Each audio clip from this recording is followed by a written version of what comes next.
दूसरे दिन पापा घर आ गए। उनके आते ही मम्मी ने मायके जाने का मन बना लिया। वह मुझे भी अपने साथ ले जाएगी यह सोचकर मैं मन ही मन खुश हो रही थी, लेकिन वह मुझे अपने साथ नहीं ले गई। मम्मी पापा से यह बोलकर अकेली ही चली गई कि मैं मायके जा रही हूँ। माँ की तबीयत खराब है, मैं 2 दिन के बाद खुद ही आ जाऊंगी। पापा यह सुनकर बहुत ही खुश हुए। उनका रिश्ता भी अजीब था। मम्मी घर पर होती तो पापा बाहर होते और पापा घर पर होते तो मम्मी बाहर होती। मुझ पर क्या बीत रही है उससे उन दोनों को कोई मतलब नहीं था।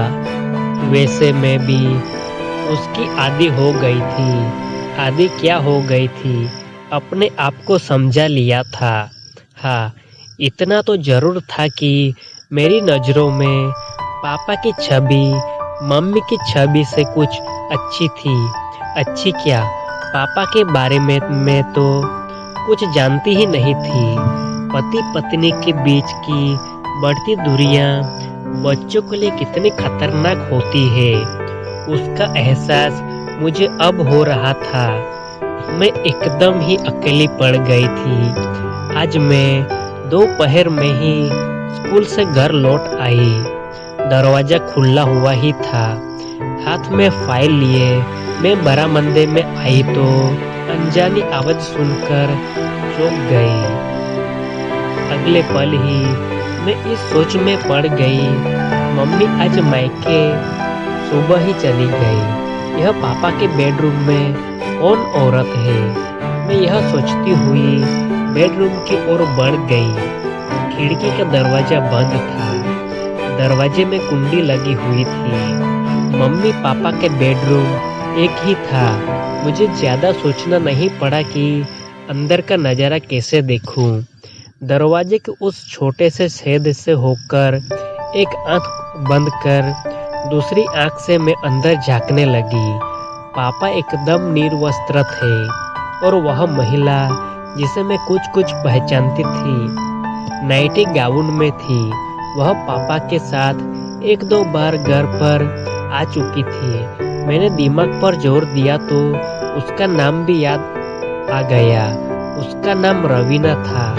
रवीना यही कोई 22-23 की छरहरी देह वाली खूबसूरत महिला थी। वह मम्मी से अधिक सुंदर भी नहीं थी तो कुरूप भी नहीं थी। मैं हैरान थी। जिस पापा को मम्मी पसंद नहीं करती है, उस पापा को एक उससे कम उम्र वाली युवती पसंद करती है। यह ईश्वर की कैसी लीला है। इतने में ही रवीना ने नाइटी गाउन उतार कर एक तरफ रख दिया। मेरे तो पैरों तले से जमीन ही निकल गई। मैं यह सब देखकर हैरान हो रही थी। कमाल है, बातचीत से इतनी सभ्य और सौम्य दिखने वाली रवीना कितनी चालू है। मेरी माँ भी तो रवीना की तरह ही सौम्य और सीधी सादी लगती है, लेकिन इस मामले में कितनी शातिर है। मैं तो एक शातिर और बदचलन स्त्री पुरुष की संतान हूँ। मेरा भविष्य कैसा होगा? तभी रवीना ने पापा की दाई जांघ पर कसकर चिकोटी काट दी, लेकिन वह जरा सा भी गुस्सा नहीं हुए, बल्कि उसे और प्यार से अपनी गोद में बैठा लिया। मुझे आज भी याद था, एक बार मैंने पापा को गुदगुदी कर दी थी तो उन्होंने मेरे गाल पर एक थप्पड़ धर दिया था। मुझे बदतमीजी पसंद नहीं, मैं गाल सहलाती ही रह गई थी।